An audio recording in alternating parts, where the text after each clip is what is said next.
So untuk fotografi in the sky ni, saya mungkin start dengan basic fotografi dulu lah.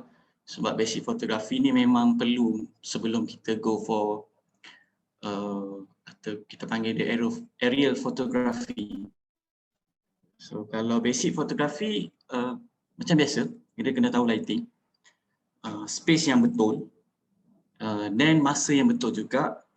Dan sebab kita nak bagi highest visual impact based on position of property, the best time, bila waktu yang paling cantik untuk ambil properties tu.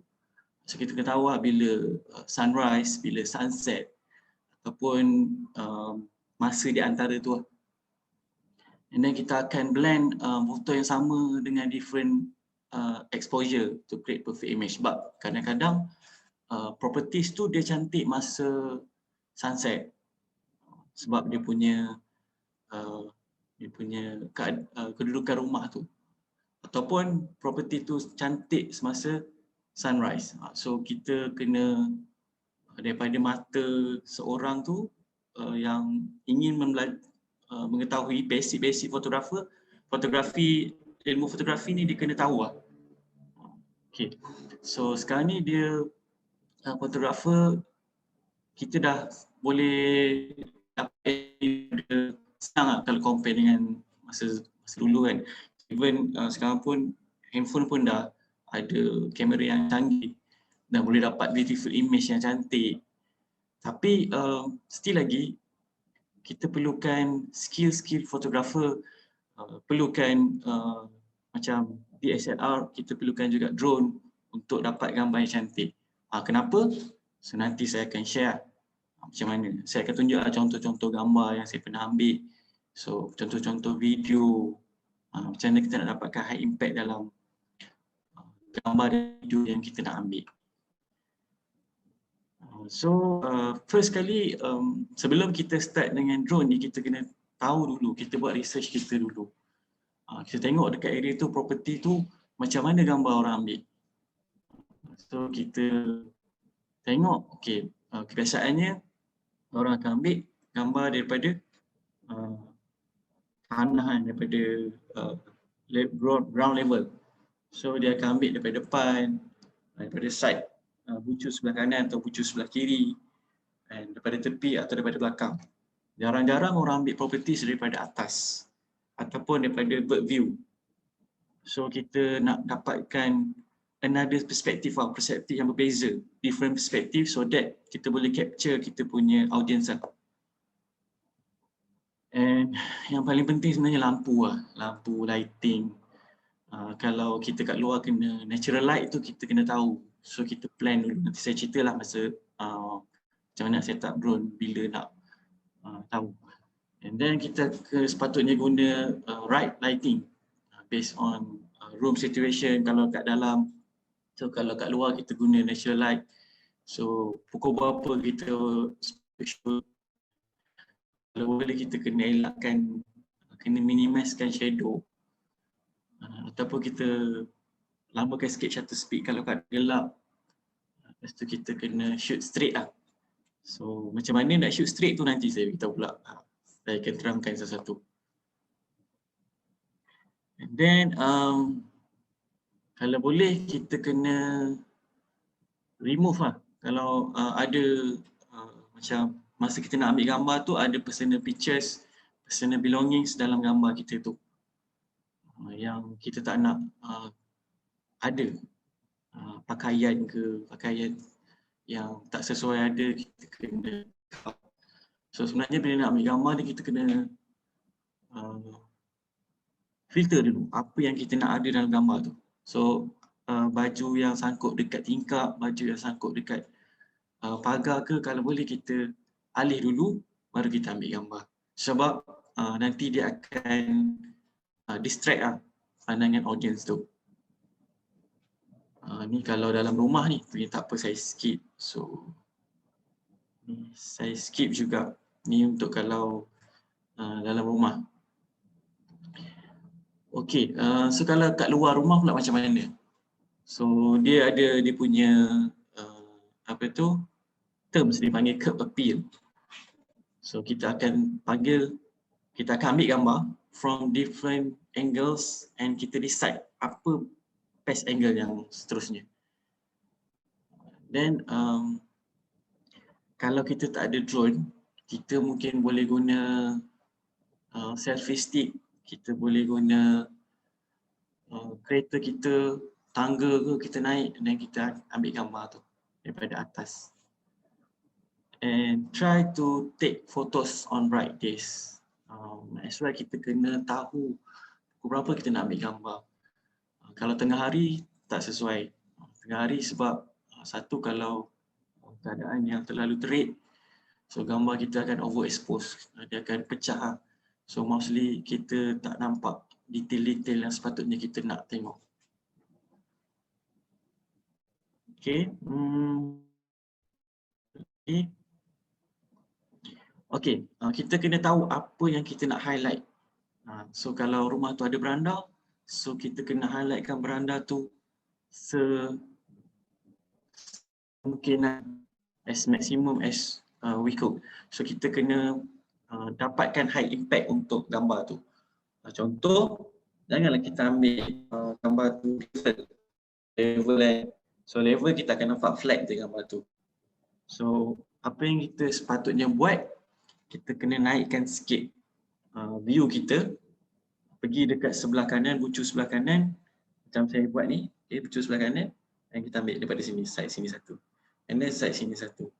Dan kalau kita nak banyak angle, kita ambil setiap bucu tu satu, 45 degrees, 45 degrees, 45 degrees and 45 degrees. Dan kalau ada drone, kita naik terus atas rumah tu lah.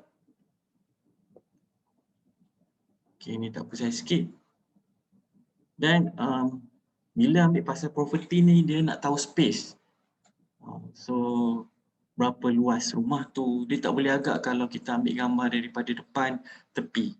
So memang kena naikkan sikit kamera kita. Saya tak nak wajibkan ada drone sebab tak semua orang mampu beli drone. So kalau ada kamera pun, pakai selfie stick, naikkan kamera tu, dapatkan angle yang betul dan kita dapat capture space yang ada dekat property tu. Dan yang paling penting sebenarnya good camera. Kadang-kadang ada orang cakap kamera mahal pun kalau tak pandai guna susah juga kan. Ya, memang kita kena cari ilmu untuk belajar, untuk pakai macam mana nak pakai kamera mahal. Ada sebab dia mahal, sebab dia ada spek yang patut untuk kita guna. So kalau orang yang cakap tu mungkin dia tak cukup ilmu, dia tak sampai di level untuk di-upgrade dia punya tools. And then sebenarnya kita kena invest lah untuk beli tools tu. Kalau kamera, kita belajar daripada kamera yang the basic yang kita ada. Kalau kita tak mampu untuk beli kamera yang mahal, kita start dengan kamera second hand, kamera yang yang mampu dengan bajet yang kita ada. Kumpul lah sikit duit dah.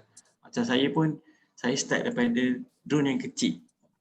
Saya start daripada, nanti saya cerita, saya tunjuk gambar kan. Okay. So sebenarnya, dia nak let's say small. Sometimes kita kena fokus kepada, kita tak boleh nak capture semua yang ada dekat dalam properties tu. Less is more means something kita nak simplifykan gambar. So kalau kita boleh buat montage lagi best lah. So mostly ada banyak saya tengok dia negotiator, real estate cloning ni dah start buat montage. Dia dah start buat virtual tour, dia dah start buat short montage. Lepas tu, okay. Okay, so kamera ni dia penting kalau ada wide angle. Paling penting kena ada wide angle sebab untuk properties kita nak capture maximum image yang boleh suit dengan properties tu. So, kena ada wide angle. So kena dapatkan satu wide angle. So kalau drone pun dia kena undur belakang untuk dapatkan wide angle. Sebab shoot yang paling penting is the establish should. Establish shot. Establish shot. Should kita capture kan. Shot ni apa yang kita capture. Okay. Okay. First, nak bagi tahu bila kita nak start ambil gambar tu, kita kena make sure that cleaning. Tempat tu bersih dulu. Make sure that anything yang unwanted saya cakap tadi, kalau boleh jangan ada. Sebab nanti nak post editing akan lama lah. Nak kena buang sampah, kena buang tong sampah terbalik, nak kena buang contoh kalau ada kucing, dia punya pasir kucing. So semua tu tak sesuai ada dalam gambar sebab kita nak marketkan rumah tu kan. So sebenarnya memang kita kena bersihkan dulu. Alih semua biar ada property tu je. Personal belonging ni tak sepatutnya ada. And kalau boleh juga kena avoid suspicious photo, which is stock photo yang orang download daripada internet. Contoh real negotiator yang lain, penghunian tanah lain dah ambil gambar drone. So kita ambil gambar dia. So tu sangat-sangatlah tak patutlah, bahaya. Dan dia akan menyebabkan provokasi nanti. So nanti ada orang tak puas hati, nanti dia akan kacau lah.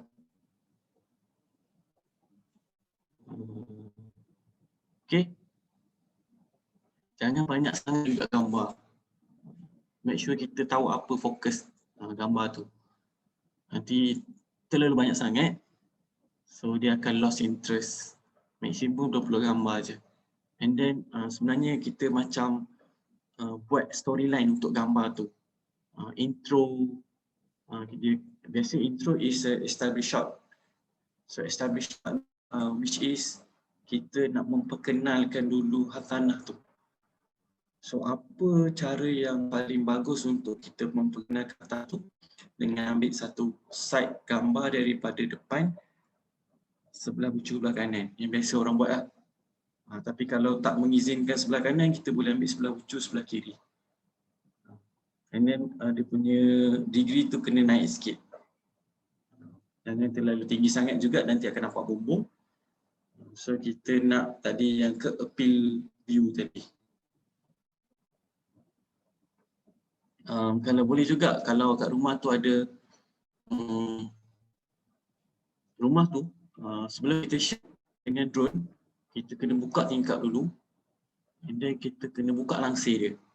Kena tunjukkan, kalau ada lampu, buka semua lampu dalam rumah tu. Sebab kita nak lighting dalam rumah pun menonjol. Sebab kalau rumah gelap, dalam rumah gelap walaupun kat luar rumah ni cerah. So kita tak.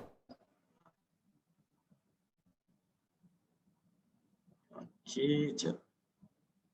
Okey, nanti saya akan pergi kepada editing. Okey. So saya dah fokus terus kepada drone. Kenapa kena guna drone? Sebab kita nak gunakan foto, video nak promote neighborhood amenities. Contoh sekarang saya berada dekat bangunan klinik UIA. So macam mana kita nak gambarkan bangunan ni berada dekat klinik UIA? Kita kena tunjukkan properties ni daripada angle yang akan menunjukkan landmark. Yang menunjukkan okey, ni landmark dia ada klinik UIA. So properties kita sebelah klinik UIA, tapi janganlah kita letak gambar tu tengah-tengah tu klinik UIA. So apa kita kena buat? Kita kena letak gambar tu katalah 4 segi. Sama ada dekat sudut sebelah kiri, sudut sebelah kanan, bawah atau dekat atas. Yang penting dia bukan dekat center. Center tu adalah properties kita. So kalau rumah kita dekat tengah-tengah tu, kat tengah-tengah tu kita letak kita punya rumah. And then dekat sebelah kiri tu landmark. So orang kata, oh okey, properties ni dekat klinik UIA. Kalau ada masjid, apa nearest angle yang terbaik untuk kita menggambarkan masjid terdekat? So kita kena cari angle. So biasanya sebelum saya start ambil gambar, saya akan study dulu kawasan sekeliling. Saya akan study apa landmark yang paling penting yang ada dekat kawasan sekitar tu.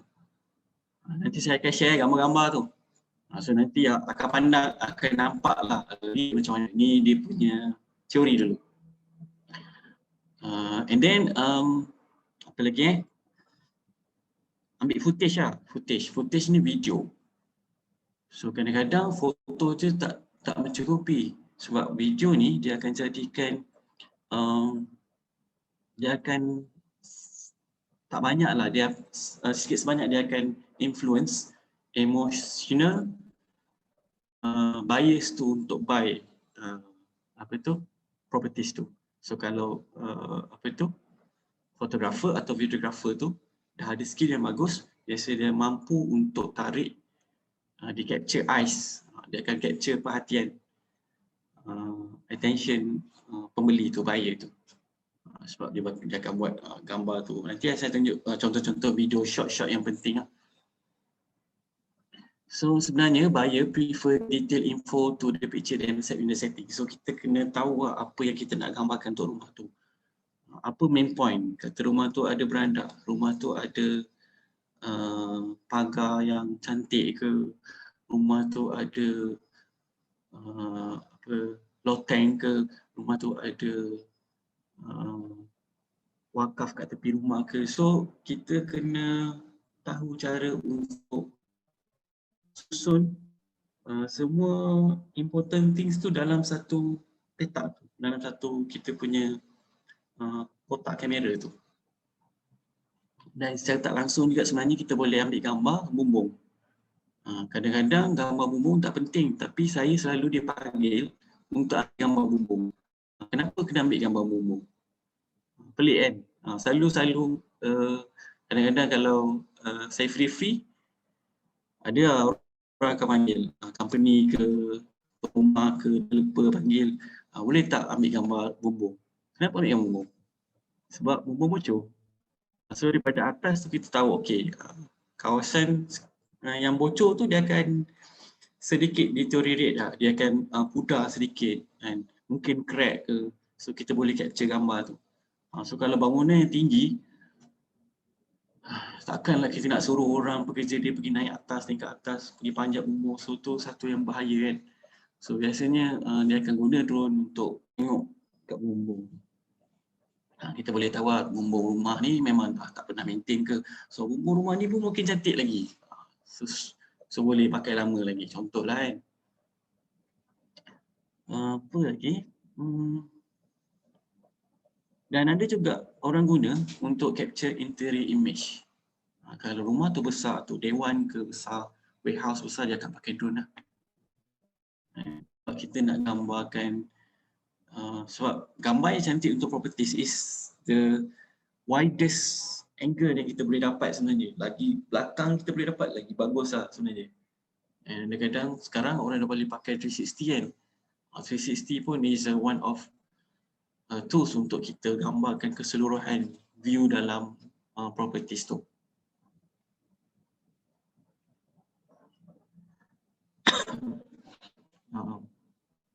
Okey, mungkin kita boleh, bila kita belajar skill ambil gambar guna drone ni ataupun aerial photography ni, kita boleh offer satu lagi yang mungkin punya tanah lain tak ada. Mungkin tak apa, saya dah biasa jumpa dengan pengguna tanah, mungkin tuan rumah cakap macam tu kan. Tak apa saya boleh ambil gambar drone. So secara tak langsung, walaupun sebelum ni dia ambil gambar banyak dah untuk rumah dia, tapi kita ambil satu gambar, kita tunjuk gambar yang kita pernah ambil. Mungkin dia terus, okey, boleh lah datang. Terus mungkin dia lantik kita eksklusif ke, ubah seller atau owner rumah ni punya views dekat kita. Bila kita tahu nak ambil gambar yang betul. Bukan sekadar gambar rumah dalam rumah yang betul, tapi kita dapat ambil satu offer bird eye view, nak tunjukkan kawasan rumah tu. Okey. Sebab apa? Bila dapat satu bird eye view, kita boleh tunjukkan berapa besar dia punya laman, ada pokok apa, kan? dekat dengan apa, dekat dengan jalan apa, landmark apa. And then kita mungkin boleh highlight unique features yang mungkin kita tak dapat daripada bawah. Ada pool ke, ada garage ke, ada solar panel ke, ada pemandangan yang cantik ke, kat belakang rumah ada istern ke. So kita ambil satu angle, okay, nampak air terjun. Ataupun kita ambil masa sunset, boleh nampak ni. So kadang-kadang investor ataupun buyer ni dia nak beli rumah yang nak settle down ke, dia nak beli satu rumah yang dia nak relax kan. So angle-angle yang cantik ni dapat influence dia punya decision lah untuk beli rumah tu. Dan sebenarnya gambar dan kualiti yang cantik pada gambar juga boleh menaikkan harga rumah tu sendiri. Sebab kalau dalam rumah tu sepah-sepah kan, lepas tu perabot pun, walaupun perabot tu mahal tapi dia sepah, ada banyak barang, lepas tu ada habuk banyak. So secara tak langsung turn off lah orang tu nak beli, buyer tu macam dia punya interest pun dah tak apalah. Walaupun perabot mahal tapi gambar tak cantik, gagal untuk portraykan the best angle atau the best picture untuk. So saya guna juga drone ni untuk ambil tanah. So nanti dia tunjuk macam mana gambar tanah. Kenapa pentingnya gambar drone untuk tanah? Sebab dia akan tunjukkan dekat dengan landmark, place, ada downtown area ke, ada playground ke, ada tasik ke. Kalau property ni memang perlu drone. Sebab kita akan dapatkan the best angle, best lighting dan dapatkan juga good exposure. Ni nanti saya cakap, ni drone comparison. Okay, nak flying drone ni bukan senang-senang je lah. Sebab sekarang ni masih lagi dekat parlimen diorang nak cuba enforcekan satu law pasal drone ni. Tapi kat negara lain dah lama dah implement. Kat Singapore ke memang strict lah untuk kita fly drone. Dia ada satu lokasi ataupun kita panggil NFZ, non-flying zone untuk drone ni. So 5 km daripada kawasan airport tak boleh. Kawasan Putrajaya which is government building tak boleh. Kawasan bangunan-bangunan yang penting macam saya banyak tengok ada orang ambil gambar kat KL Tower, ambil kat KLCC, tu memang illegal sebenarnya, yang tak boleh. So kira considered as a NFZ area, which is kawasan yang dekat dengan building tanpa concern pemilik building, salah lah. So kita kena dapatkan dulu concern daripada owner dan sebolehnya daripada jiran owner juga. Kalau rumah tu tiga double story, kena dapatkan lah. So, saya tengok kalau kawasan kejiranan tu tak berapa, kita tak kenal, kita tak biasa, so saya tak ambil lah gambar. So biasa kalau double story terrace tak ambil. Biasa saya akan cuba untuk dapatkan angle tinggi daripada kamera atau phone je, saya akan ambil gambar tinggi macam tu je. Ataupun mungkin kita akan ambil daripada bird eye view daripada atas je. Itu je satu. Sebab kita takut mengganggu privacy dia. Mungkin gambar ni gambar rumah aku ni. So dia boleh blame kita kalau sesuatu terjadi. Okay. Sebab sebenarnya drone ni dia tak boleh fly lebih daripada 120 meter. So fly lebih daripada 120 meter sebenarnya kena buat surat. Kena minta consent daripada DCA. So banyaklah dia punya regulation yang sekarang ni semua dia on the way, in progress lah dalam parlimen. Tapi parlimen belum lagi sidang kan. So mungkin takut nanti dia dah start. So mungkin next year ke enforce. So semua orang dah kena ada license permit untuk fly. Safety paling penting lah untuk fly ni. So that's why benda yang paling penting kita kena identify hazard dulu. Ada tak grid line ke, ada apa tiang, kita kena jauhkan lah. Sebab dia punya radio frequency akan efek kalau kita fly di area yang ada grid line. So mungkin boleh signal loss, drone kita pun tiba-tiba signal loss and then boleh crash. Kena jauhkan lah. So kalau boleh sebenarnya, memang kalau saya ambil gambar pun biasa ambil gambar tanah. So, gambar tanah tu memang luas, kawasan kejiranan pun jauh-jauh, tak ada grid line. So kalau ada rumah tu, kena tengok dulu sesuai tak ambil gambar drone. Kena tahu kawasan tu macam mana. Building yang tinggi pun tak boleh sebenarnya, bahaya. Ada orang, ada event. Burung. Burung dia akan, kalau burung hilang dia mungkin akan attack drone ni. So kita kena tengok kalau ada banyak sangat burung dalam kawasan tu, kita avoid flight. So ni kita panggil pre-flight, post-flight check. Rutin lah kita kena buat sebelum kita start flight. Selain daripada itu, contoh kalau pakai yang sekarang saya pakai drone DJI drone. Saya pakai Mavic 2 Pro. Tapi mana-mana DJI drone pun memang kita kena first kita kena on dulu sebelum kita fly. Benda ni biasa orang lupa. Sebelum kita pergi dekat kawasan untuk kita buat shooting tu, kita on dulu kat rumah. Kita make sure dulu ada SD card. Make sure dulu bateri cukup. Kita ada bawa bateri spare.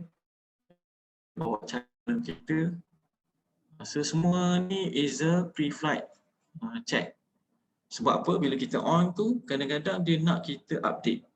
So kita kena update dulu kita punya apps sebelum kita fly.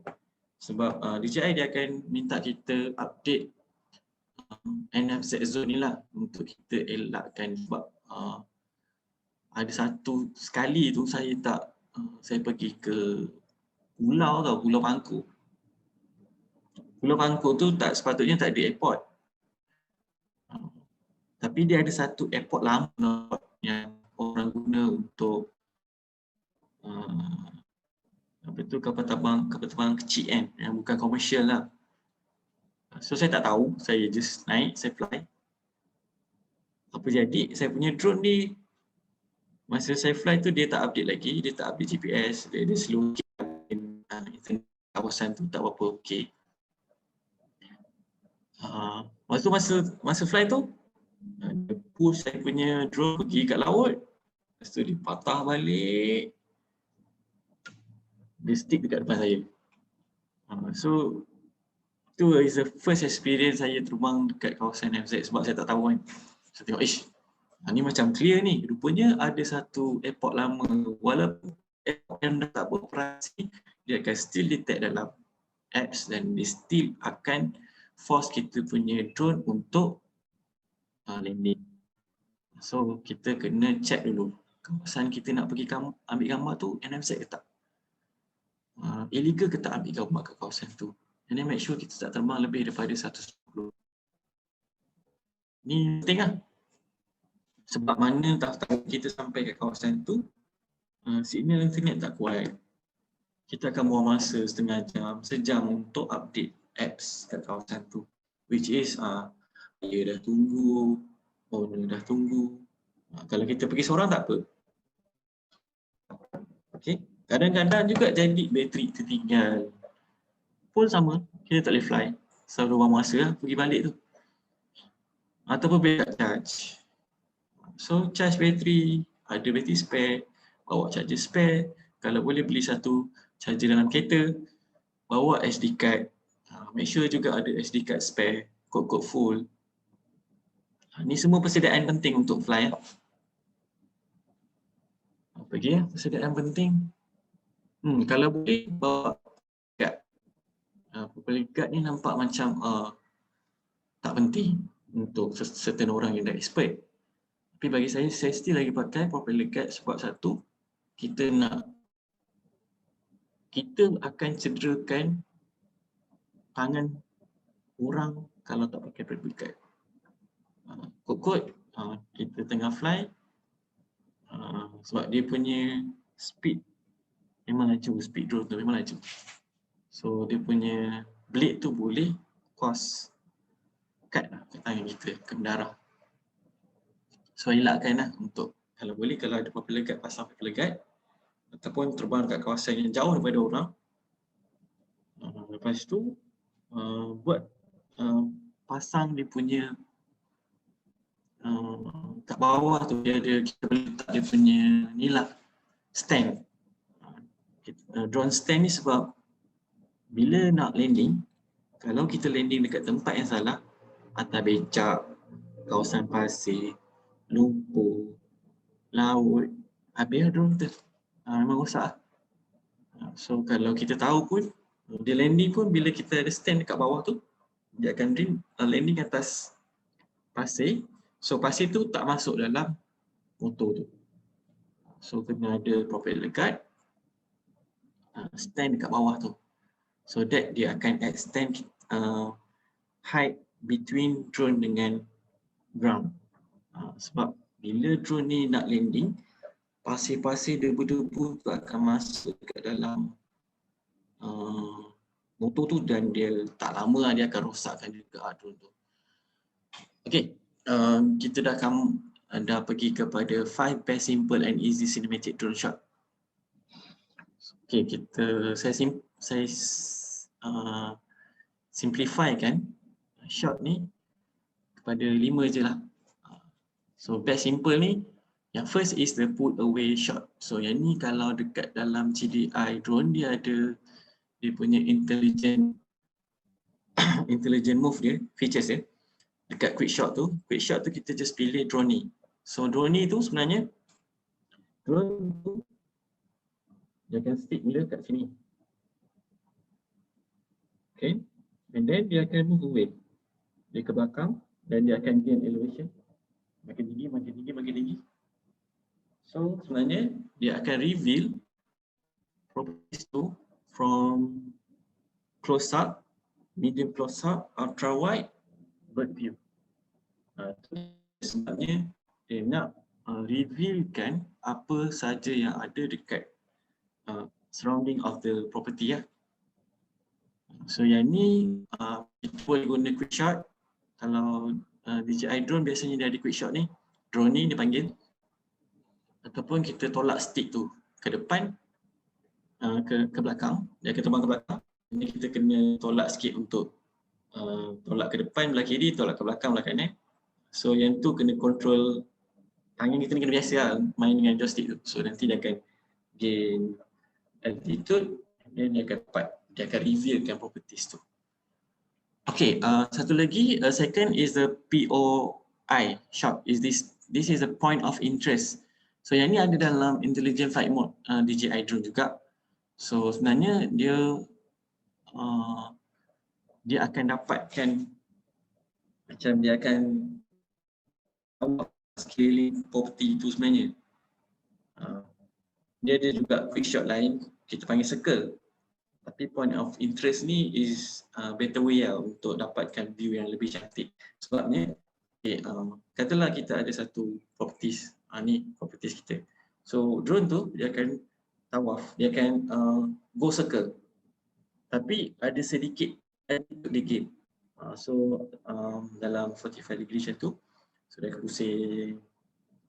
Ni kalau kita buat dengan kelajuan yang sesuai, dia akan jadi cinematic drone. Memang sangat cantik lah. So kalau perasan dalam movie, biasanya shoot yang penting, shot yang penting, shot yang penting is ni lah, point of interest, drone ni, pull away shot. Sebenarnya korang boleh tengok dalam movie contoh-contoh shot ni. Yang ketiga ni fly up, tilt down shot. Okay, macam ni. Biasanya dia akan fly ke atas kan, dia naik. Kita punya property dekat depan. So first dia akan nampak property tu daripada bawah. So bila kita naik, kita turunkan kita punya gimbal ke bawah. So dia akan nampak cantik. So dia sebenarnya dia nak maintainkan view kita dekat properties tu. Dalam masa yang sama kita gain altitude, kita terbang ke atas. So kita akan nampak view daripada atas. Without kita offkan kita punya view daripada properties tu lah. Third is quite nice juga shot dia. Yang ni fly over, tip down shot. Ni cantik juga. Ni saya pernah buat juga daripada belakang. Kita approach property tu, kita terbang. Lepas tu kita punya gimbal kena menghadap property tu.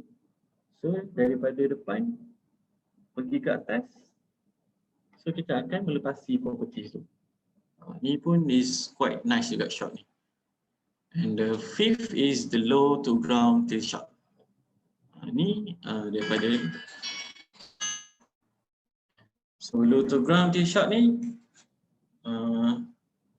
dia incredible. Ni dia revealkan subjek. So yang ni to ground tilt shot, dia akan tiltkan kita punya gimbal tu ke bawah. So ni nanti ni dia punya link lah. So boleh tengok shot-shot yang penting ni. Okay, drone nak fly dia, saya sarankan untuk ada ND filter. Reason ni lah. So mostly orang beli drone tapi dia fly tengah hari. Mungkin pagi tu lambat bangun, okay dia start kerja pukul 10, pukul 11 set up semua, pukul 12 baru fly. Memang pecah, overexpose, gambar memang tak cantik. So tak ada bayang langsung. And then gambar akan overexpose. So biasa kalau overexpose dekat drone tu dia akan ada belang-belang putih hitam. So yang tu menunjukkan drone tu perlukan ND filter. ND filter ni apa? Natural density ni macam spek mata hitam kat drone tu. So ni dia punya drone dengan how to use. So kebiasaannya saya pakai ND8, ND8. Sebab kita punya negara ni sekarang ni mostly cloudy lah. Kan sekarang macam walaupun cerah tapi cloudy. So saya akan beli satu je lah, ND8 je biasanya. And then saya akan adjust dekat exposure. Saya akan turunkan saya punya ISO. Dan saya akan adjust saya punya aperture dan juga ni kalau bercucur lah, ni tak apa, ni saya skip. Ni tips untuk Adobe, tak apa saya skip juga. So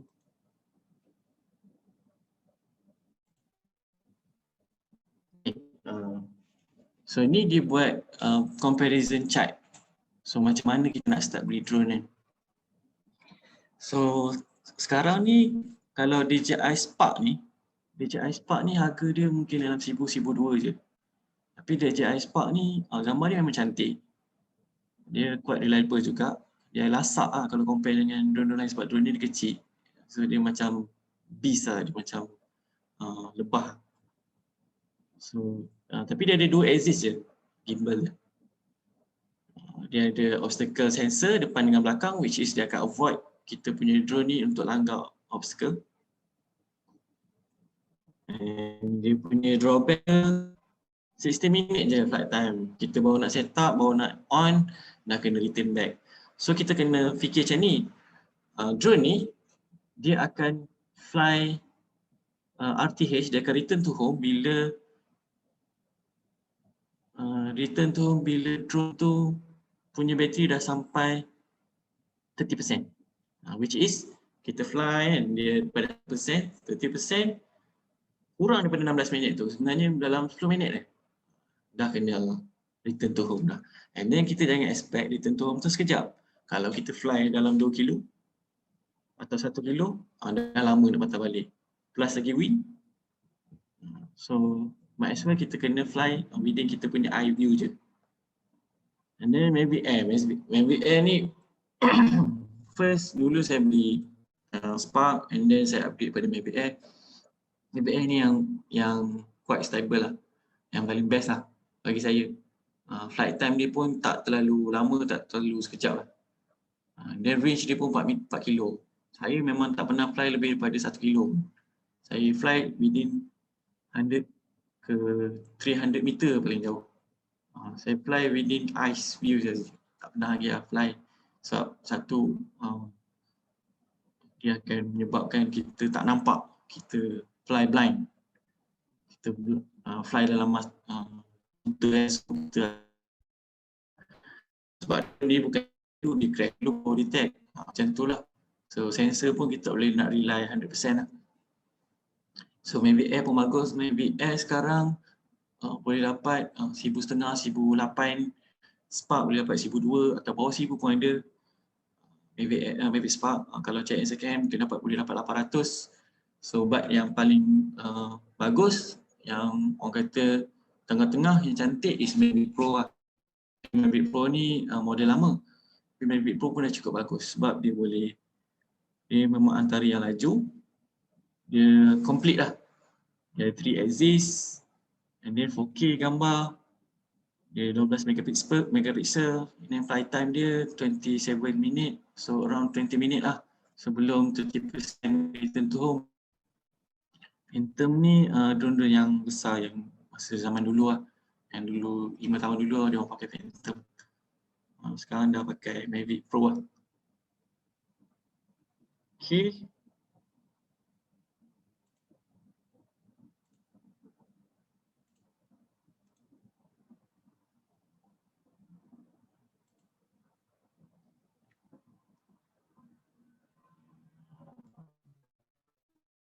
Don't multiply. Saya cakap pasal dulu. So yang ni saya ambil daripada CAS lah, daripada Singapore. So kita kena tahu dulu karakteristik kita punya drone. Macam mana nak fly dia dengan safe. Kita tahu dulu dia punya, memang kena belajar dulu macam nak fly. So kita tak boleh simply terus nak ambil gambar. Kena belajar dulu macam mana nak control joystick tu dulu. Ensure the aircraft is safe before flight, before kita operate. Memang penting lah. Kawasan sekeliling tak ada budak-budak, tak ada orang besar ke. Orang sepatutnya kena elak lah sebab takut nanti drone tu jatuh atas kepala orang. Kucing ke binatang pun kita kena elak juga. Takut jatuh kat nanti cederakan dia orang. Memang ada sekali pun saya terkat saya punya tangan sebab kena spark punya propeller.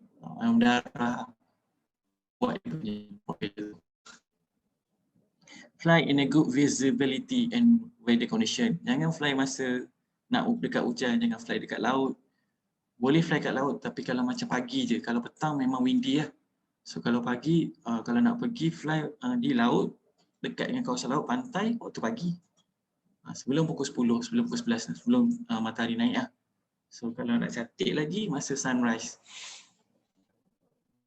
And kalau boleh sebenarnya, keep aircraft drone kita tu dekat side kita at all time. Saya tak pernah lagi fly lepas pada mata saya.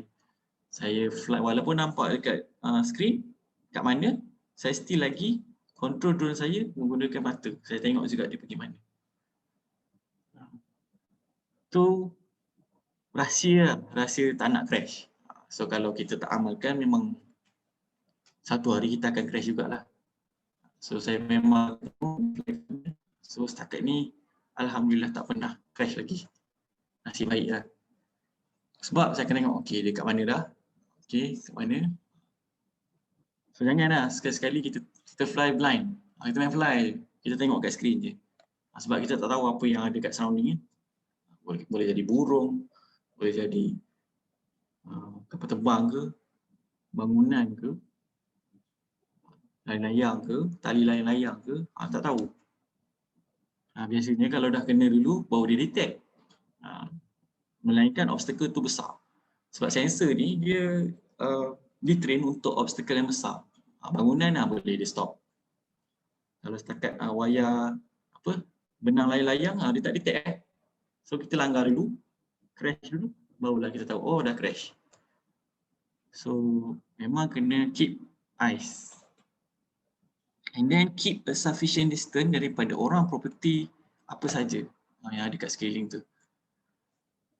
Apa lagi? So jangan fly dekat airport, jangan fly dekat dengan kawasan yang berbahaya. Contoh camp tentera. Tak payah ngada-ngada pergi. Memang bahaya. Contoh lagi, kalau kat sini kawasan ni MCKIP, tak payah pergi. Port, kawasan port pun tak payah pergi, bahaya. Satu, dia mungkin boleh sue kita kalau dia nampak, sebab tu kawasan yang terlarang kan. And then jangan lepaskan substance daripada drone. Jangan drop atau discharge anything kan. Okay, apa lagi? Okay, ni exposure. So kita kena tahu juga nak setting kamera ni. So max kita kena keep kita punya shutter speed kita di atas daripada 100/60. Kadang orang tak tahu nak setting shutter speed kalau baru-baru nak guna kamera kan. So kalau kawasan dalam Malaysia ni kan yang kebanyakannya berawan, cloudy, we have to keep the shutter speed above 1/60. Kita kena make sure that 1/60 tu is our barrier. Jangan sekali turun pada 1/60. So nanti gambar kita tak cantik lah. Above okey. Tapi laju sangat pun tak okey juga. 1/250 pun dah okey sebenarnya. Ni pula white balance. So masa nak setting white balance saya pakai auto je. Tapi kena tengoklah. Kod-kod kita kena apply sign. Contohlah kita ada appointment dengan klien. Klien tu free waktu ni je. So kita pun kenalah guna skill-skill. Tak bolehlah kita pakai automatic white balance. So kita kena adjust kita punya white balance kepada daylight. Kalau terlalu cerah, kita kena adjust kepada shadow kalau masa tu tengah gelap. So kita kena adjust sebab mungkin klien tu boleh allow kita access property tu pada certain time. So kena belajar juga white balance ni. Most of the time saya akan pakai auto sebab saya tahu bila saya nak fly. And then saya akan biasanya saya akan minta consent daripada owner atau buyer atau siapa-siapa of the properties. Kita nak pergi ambil gambar masa kita free ataupun masa yang sesuai lah. So kalau kita set dengan owner, mungkin kita jumpa tu kita view bukan untuk ambil gambar. Kita view tu, okey lah, nak view sekejap, okey lah. Tapi kalau masa tu sesuai, shoot lah sekali. Tapi biasanya owner tak boleh nak tunggu lah, memang lama lah. Saya kalau shoot paling cepat setengah jam. Biasanya lebih daripada setengah jam, more tu sejam atau lebih sejam. Sejam-sejam lebih kan. Nak setting dulu, nak pasangkan propeller guide ataupun nak pasang bateri dulu, nak pasang remote dekat phone, lepas tu nak check kena update ke tak, nak pasang SD card, semua tu dalam 5 minit, 10 minit juga lah. Lepas tu fly lagi, nak set angle lagi, so tu dah setengah jam. So kalau nak discharge, sebenarnya bateri kalau boleh dah charge, kena discharge. Bateri dulu kalau kita tak discharge, kita charge, katalah kita cancel kita punya job hari tu, kita tak discharge, so bateri akan ada possibility untuk kembang. Dia akan bloated, mungkin lama-lama dia boleh pecah. So lepas charge bateri kena discharge, kena habiskan juga bateri tu. So ni cheat sheet untuk tahulah. Ni memang biasa saya akan guna ISO. ISO paling bagus the lowest sebab dia akan kurang noise. Tapi kalau keadaan tak mengizinkan, kita kena naikkan ISO tu. Kadang-kadang kita pakai auto kan, tapi auto tu kadang tak sesuai sebab cahaya tak cukup. So kena naikkan ISO. Sebab kalau kita naikkan aperture, kita kena tengok dulu aperture. Aperture yang rendah daripada 5.6 atau rendah pada 8 akan menyebabkan kita punya background blur. So kalau property kita tak nak portrait. So kalau macam fotografer, yelah dia akan main 5.6 ke bawah sebab dia nak dapatkan background kan. So dia orang akan main aperture which is below daripada 5.6 ke 28 ke, yang tu untuk fotografer nak ambil gambar portrait. Tapi kalau kita nak ambil gambar property, kena make sure aperture kita atas daripada 8. Kena adjust lah sampai okey. Shutter speed tak boleh rendah daripada 1/60. Rendah boleh tapi ada possibility gambar kita akan blur juga.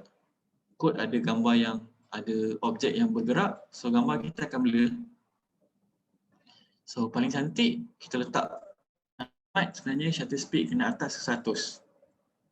Sebab 60 pun consider akan create blur juga kalau ada pergerakan pada kita punya gambar tu. Kalau gambar kita stick je, okey lah. Tapi takut pula drone tu kena tiup angin. So kalau tiup angin, still lagi gambar kita akan blur. So nak selamat 100 atau 125 atau 160. Boleh tengok dia punya cheat sheet ni. So yang ke bawah akan menyebabkan motion blur, yang ke atas tak ada langsung motion blur. Kalau nak beli drone kena tengok. So drone yang mahal biasa dia punya FPS ni, frame per second ni tinggi. Drone yang latest Mavic Air tu dia punya frame per second dia 120, which is memang 1 second tu dia boleh ambil 120 frame. So dia akan boleh create banyak kata cinematic shot. Sebab kalau frame, apa jadi kalau frame kita rendah below 30 frame per second, gambar tu akan jadi tersekat-sekat. Gambar tu jadi sekatnya macam ni pun AW apa tu, white balance ni sama. Okey, sekejap saya tak dapat nak cari sekejap.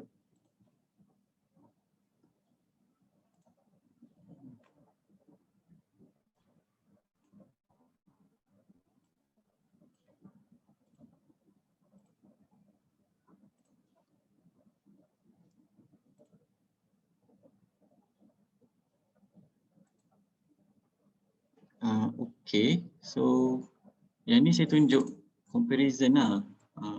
So sekarang ni yang latest teknologi untuk drone, kalau DJI Mini 2 ni harga sekarang 88.9. Mavic Air 2 pun, Mavic Air 2 quite expensive juga sekarang sebab masih baru lagi kan, dalam 4,000 ke 5,000 lah. Ni buat comparison.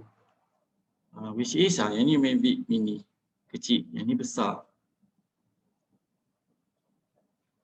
So harga dia pun Mavic Air memang akan lagi mahal lah. Sebab yang ni 4K and then 60 frame per second. So yang ni 4K ke tapi 30 frame per second. So yang ni lagi smooth dia punya video kalau compare dengan Mini 2. So sensors pun banyak, forward, back, down. Ini dia ada quick shot tapi yang ni ada hyperlapse. So gambar kalau kita buat hyperlapse, video kalau buat hyperlapse memang lagi cantik lah. Focus track. That. Okay, yang ni berat lagi. Okay, megapixel. Kenapa kena ada megapixel yang tinggi? Sebab kalau kita crop gambar tu tak pecah. So megapixel ni sebenarnya pixel untuk gambar. Lagi banyak, lagi tinggi, lagi bagus lah. Maknanya kalau kita ambil gambar besar, kalau kita crop, and then kita zoom, gambar tu tak pecah. Itu maksud dia untuk nak megapixel ni. Flight time lebih kurang sahaja. OcuSync ni which is dia bukan pakai wifi lah, dia pakai radio frequency dan lagi jauh boleh pergi lah. Dan dia boleh buat live stream juga. Price, comparison, zoom, yang lain tak ada apa kot. Obstacle avoidance, tak ada apa. Okay, mungkin saya nak share sikit gambar-gambar yang saya pernah ambil lah. Sekejap.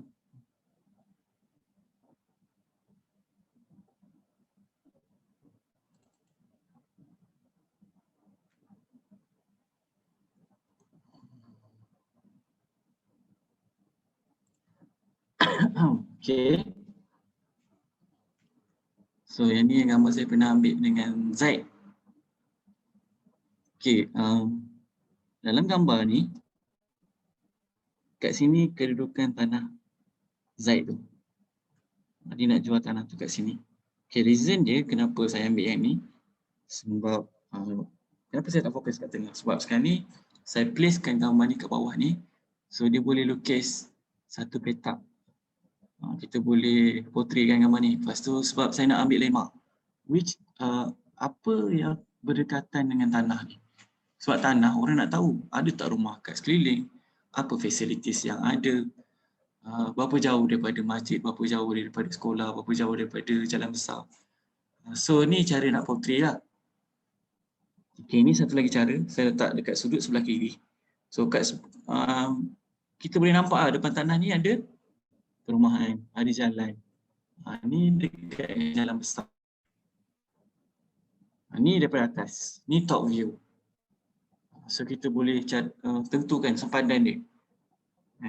Kita tengok sempadan ni. Ni sempadan belah sini. Ni sempadan hujung, sempadan depan, sempadan tepi. Tak ada gambar lah. Oh ya? Yeah. Nasib baik ada orang cakap. Pause, sekejap. Nampak? Tak ada. Tak ada lah Encik Fatah. Okey, dah. Encik Fatah kena tutup. Ni dulu kot slide. Dah. Masih tak ada. Ya, nampak. Dah. Okey. Dah. Okey, semula. Okey, ni gambar daripada drone. Kat mana tanah tu? Ni saya cakap pasal tanah Zaid tau. Ni tanah Zaid. Empat segi memanjang ke belakang. Okey, depan tanah Zaid ni ada kawasan perumahan, ada jalan. So which is kalau orang tu nak buat rumah memang tak ada masalah sebab kiri ada rumah, kanan ada rumah. Lepas tu depan ni pun ada taman perumahan, lepas tu ada jalan, tak payah buat jalan baru. Dan ada tiang elektrik. Mungkin kalau nak tarik air ke tiang elektrik pun tak jauh lah, tak tinggi kos dia. So tu yang benda yang kita boleh highlight. Jalan besar, boleh highlight. Kalau ada sekolah berdekatan kita boleh highlight. Ni daripada atas. Gambar ni sharp sebenarnya. Saya boleh try to zoom, memang tak pecah. Okay, kita zoom tak pecah. Nampak kereta Cik Zaid, motor saya. Nampak ya apa yang ada. Kita boleh nampak bumbu atas rumah ni. Kalau ada rosak ke bocor pun kita boleh nampak. Ini saya pakai Mavic 2 Pro lah. Sekejap. Ni belah sini. Saya ambil memanjang pula. Horizontal. Tadi saya ambil vertical. Okay, ini daripada tepi pula. So saya naikkan lagi saya punya view supaya nampak apa yang ada berdekatan. Saya naikkan lagi view. Okay, saya nampak pula belah sana ada apa. Kat sini ni dekat dengan masjid, dekat dengan sekolah. Ni ada banyak lagi taman perumahan. So orang nak beli tanah ni pun rasa okey, tak ada masalah dengan facilities. Tak jauh daripada orang.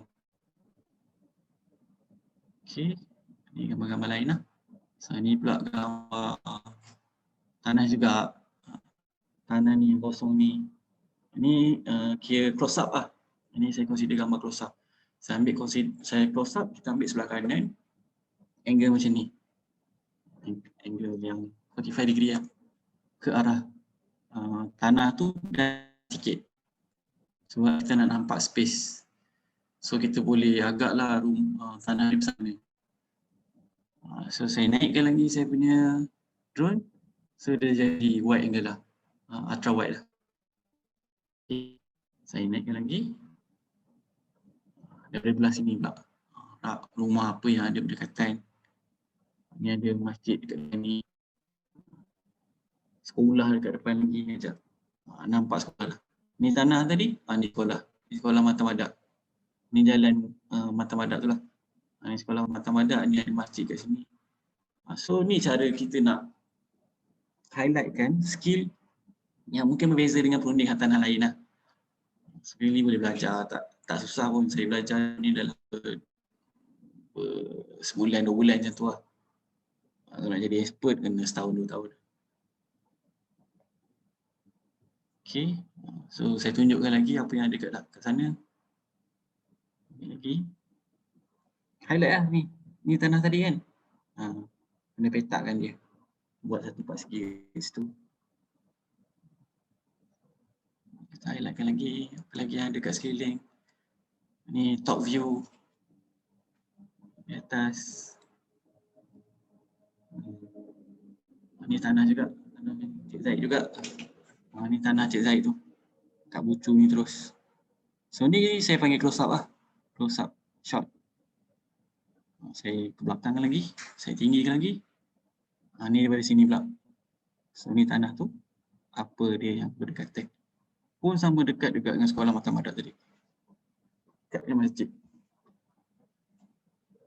Ni close up sikit lah. Dan seorang tengok detail apa ada dekat tanah tu kan. Ni top view. So kena ada close up, top view, side view, and view.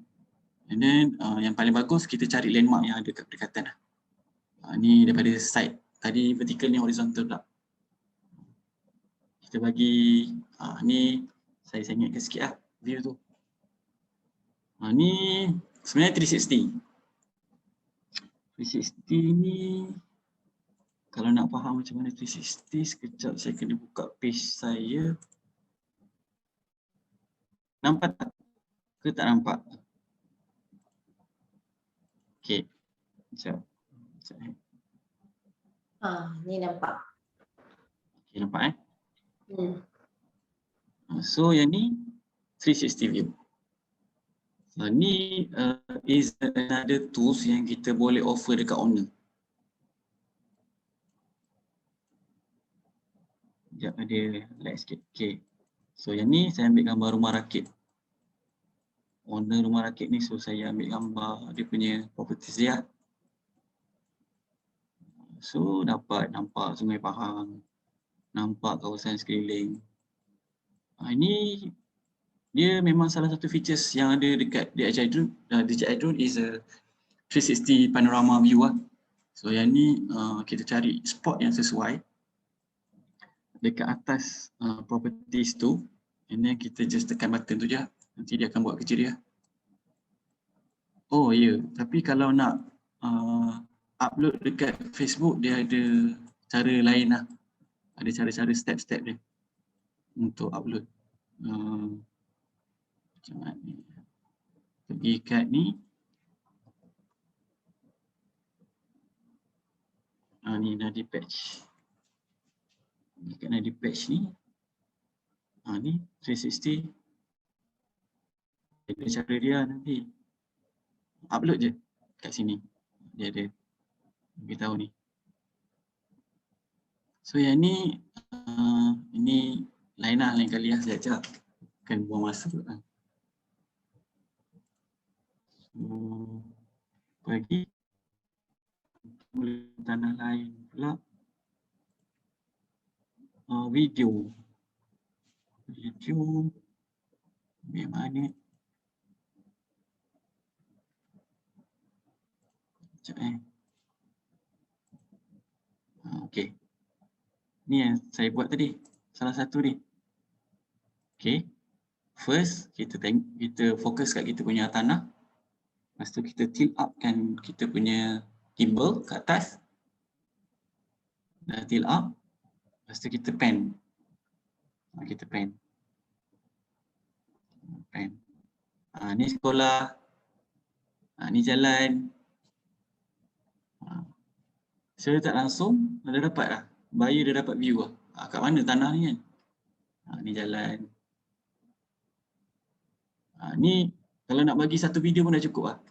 Dah boleh nampak keseluruhan. Dah tak payah nak ambil shoot-shoot yang shot-shot yang lain tu lah. Semula ni tanah tadi. Kita pan up. Tilt up dengan kita punya gimbal. Ini kita move ke kanan atau ke kiri. Saya move ke kanan sebab saya nak tunjuk sekolah tu. Okay, ni sekolah tadi. Sekolah Matamadak. Ni jalan Matamadak MBZ tu. Lepas tu ada klinik. Ni Masjid Matamadak lama, masjid lama. Okey, dah cukup. So orang dah dapat dah view kat mana. Lagi. Contoh tanah lain.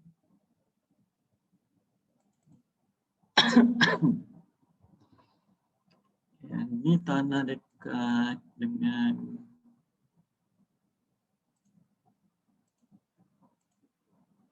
Okey. So ni tanah juga. So first kali memang kena ada view ni lah. Yang ni tanah di depan kat sini. Tapi saya terpaksa ambil dari belakang. Sebab saya nak ambil ni, laut ni. Tanah ni dekat dengan Pantai Sepai. So kita kena tahu lah apa yang kita nak highlight dengan gambar kita. So boleh je kalau kita nak tulis kat sini dengan teks kan. Kalau kita buat presentation kita letak kat sini, okay, teks ni Pantai Sepai. Ini kita punya properties, land kita, ni jalan depan, rumah dekat sini, dekat dengan sawah padi, view memang cantik kalau ambil masa sunset ke, sunrise ke. So ni first nak establish up. Ni close, so wide sikit. Ni close sikit. So saya ambil pula belah sini. Tanah bersebelahan. Ni tanah tadi tu.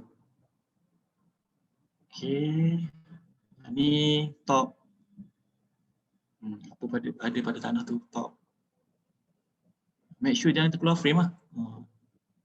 Ni tak keluar frame dia. Ni dia punya sempadan belakang, sempadan depan. Duduk tengah-tengah tanah. Ni 360 sama. Ni angle lain pula, angle daripada depan pula. Sebab kalau saya ambil daripada angle depan, nampak ladang sawit je. So tak boleh nak relate kan. Dekat dengan lemak apa. Saya ambil pula view daripada Pantai Sepai. Sebab ni tanah kosong je. Boleh ambil tu je lah. Ni angle yang belah sini pula. So kita kena bagi angle lah. Ambil bucu kanan, bucu kiri. Tapi dalam masa yang sama kita kena make sure that kita punya shot tu ada landmark. Ni landmark sawah padi, Pantai Sepai. Okey, tu je. Saya rasa setakat ni cukup kot ilmu yang saya nak sampaikan.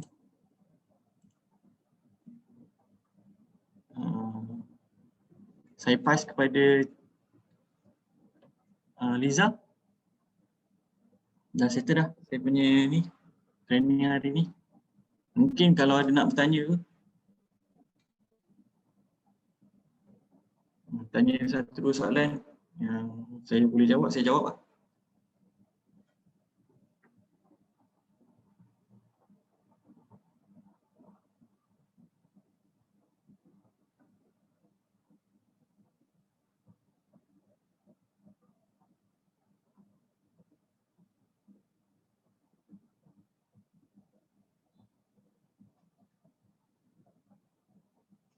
Ada soalan ke? Tak ada.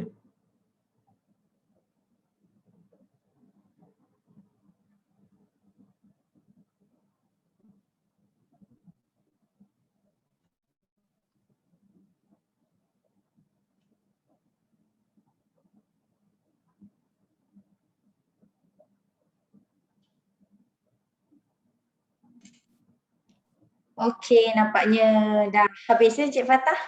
Dah habis.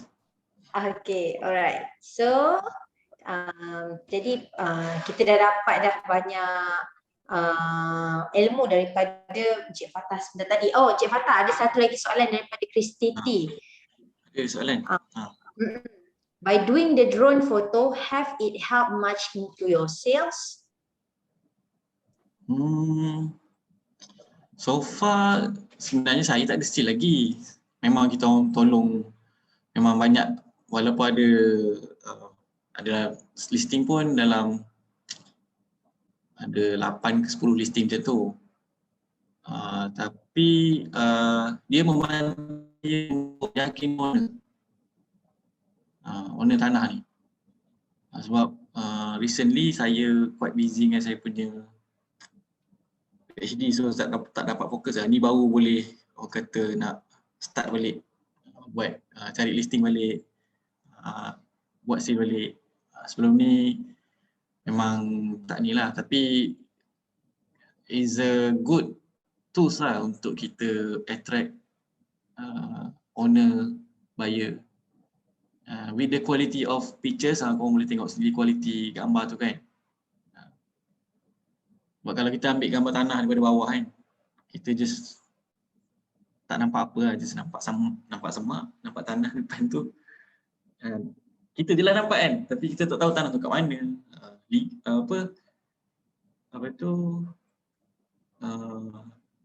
Betul ke tanah kat situ? Legit ke, betul ke? So tak boleh nak confirm kan lokasi tanah tu. Itu je lah. Sales setakat ni belum je, belum close lagi lah. Viewing adalah beberapa tapi belum close lagi. Tak apa, insyaAllah nanti akan ada rezeki Fatah tu. Okey, jadi kita dah tahu dah sedikit tentang ilmu pengetahuan yang diberikan oleh Encik Fatah sebentar tadi. Jadi kalau kita tengoklah tadi, bukan semua orang tahu tentang teknik menggunakan drone ni. Kalau macam Liza pun, Liza hanya tahu tentang basic fotografi je Encik Fatah. Liza boleh bantu part basic je. Tapi kalau untuk yang macam drone-drone ni, terus terlalu detail kan. Tapi insyaAllah mungkin boleh membantu ejen-ejen ORSB ni sekiranya mereka ada inisiatif lain ataupun alternatif lain untuk menggunakan drone sebagai salah satu tools untuk mereka tangkap gambar properti mereka. Jadi mungkin Cik Fatah boleh share, ada ke kat luar sana? Saya share juga, kalau ada yang nak tanya personally boleh PM saya, WhatsApp ke, saya jawab apa yang saya mampu. Kalau yang dekat Kuantan ni pun, ejen Kuantan, kalau ada nak belajar saya bagi free je. Tapi kat luar sana memang ada ke orang yang provide untuk perkhidmatan drone, tangkap gambar guna drone ni? Ada ke Encik Fatah? Memang ada. Macam termasuk saya lah. Maksud saya lah, sebab ada juga developer panggil, company panggil untuk ambil gambar dia punya ni lah, buat video. Sebelum COVID memang banyak lah. Tapi lepas COVID ni ada tapi tak banyak. Jadi memang ada lah perkhidmatan sebegitu di luar. Memang ada lah. Kalau macam ejen kita nak cari, boleh je WhatsApp je Encik Fatah ni kalau nak tahu belajar tentang menggunakan drone tu. Mungkin ada beberapa tips yang boleh di-share oleh Cik Fatah sendiri kepada anda, mungkin yang tak sempat nak disebutkan oleh Cik Fatah dalam kita punya training hari ini. Tapi tak apa, nanti kalau ada masa kita akan jemput Cik Fatah lagi untuk perkongsian seterusnya dalam weekly training kita. Jadi terima kasih kepada Cik Fatah atas perkongsian anda sebentar tadi, dan terima kasih juga kepada semua ejen resmi yang sudi masuk ke dalam Zoom training kita, menimba ilmu dengan lebih banyak lagi tentang real estate dan sebagainya. Jadi saya harap agar semua diberikan kesihatan yang baik, teruskan perjuangan anda sebagai seorang real estate negotiator, dan pastikan semangat kita ni bukan sekali je kita buat sale, kalau boleh berkali-kali. Itu sebagai satu achievement, kita punya achievement kita sendiri sebenarnya. Jadi itu saja untuk anda hari ini. Jadi kalau ada sebarang pertanyaan atau apa-apa, boleh tanya Cik Fatah terus. Mungkin Cik Fatah boleh tinggalkan nombor telefon Cik Fatah dekat ruangan chat kita, supaya mereka boleh berhubung dan save nombor Cik Fatah sekiranya ada sebarang pertanyaan tentang fotografi dan sebagainya. Jadi anda jangan lepaskan peluang ni, terus orang kata save kan nombor Cik Fatah ke, ambil peluang ni untuk ambil nombor-nombor orang yang diperlukan oleh kita sebagai seorang REN ni. Okey, itu saja daripada saya. Terima kasih kepada semua. Okey, apa yang penting sekarang kita kena jaga diri kita lebih-lebih lagi daripada musim pandemik COVID-19 ni. Okey, itu saja daripada saya. Assalamualaikum warahmatullahi wabarakatuh, dan tunggu training kita pada minggu hadapan. Okey, dan kepada semua muslim semua, selamat berpuasa. Okey, bye. Assalamualaikum warahmatullahi wabarakatuh. Terima kasih semua. Bye. Bye.